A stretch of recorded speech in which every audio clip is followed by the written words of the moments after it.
One spring, King David sent out Israel's army. Instead of going with them, David put another man in charge, and David stayed in Jerusalem. One evening, David looked out from his palace and saw a beautiful woman named Bathsheba. Bathsheba was the wife of Uriah, one of the best warriors in David's army.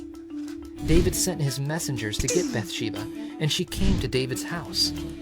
Later, Bathsheba told David that she was going to have a baby.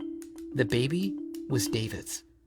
David knew he'd sinned, so David made a plan to make sure no one found out that Bathsheba's baby was his.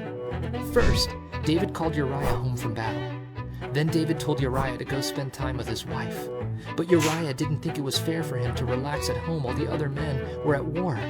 Uriah slept on David's doorstep and refused to visit his wife. No matter what David did or said, Uriah did not go home to his wife. David's plan was not working, so he made a new plan.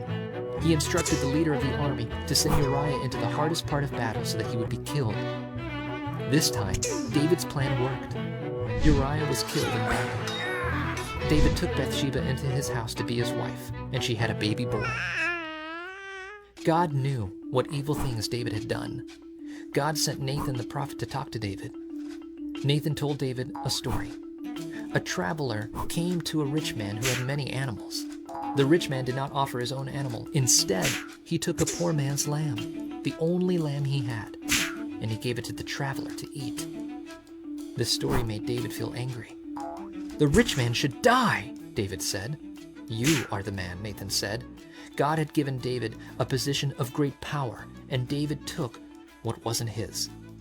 David realized he had sinned against God. David deserved to die. "You won't die for this," Nathan assured David, "but God will punish you.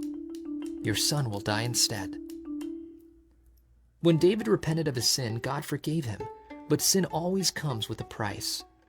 God spared David's life, but David's son died. When we sin, we deserve death, but we can receive God's forgiveness because God sent his son, Jesus, to pay the price for our sin.